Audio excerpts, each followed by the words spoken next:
अस्सलाम वालेकुम, welcome to my channel. अपनी लास्ट वीडियो में मैंने आपके साथ अपनी शॉपिंग शेयर की थी सक्लेंट प्लांट की।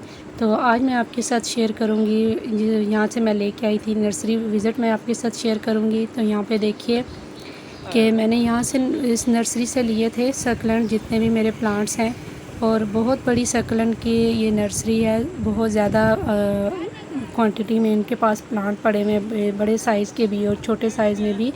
तो बहुत ही रीज़नेबल प्राइस में मुझे प्लांट मिले हैं। तो आप देख सकते हैं कि कितने हेल्दी और कितने अच्छे प्लांट हैं यहाँ पे।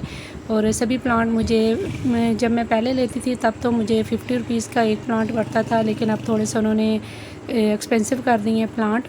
तो फिर भी थोड़ी सी मुझे बारगेनिंग करने के बाद मुझे थोड़े रीज़नेबल प्राइस में मिल गए प्लांट। तो बने रहिएगा वीडियो में एंड तक, आपको प्लांट बहुत ही अच्छे देखने को मिलेंगे। तो वीडियो को एंड तक ज़रूर देखिएगा। अगर आपको मेरी वीडियो पसंद आती है तो प्लीज़ मेरे चैनल को सब्सक्राइब और मेरी वीडियो को लाइक और शेयर ज़रूर कीजिएगा। फिर मिलेंगे, तब तक के लिए अल्लाह हाफिज़।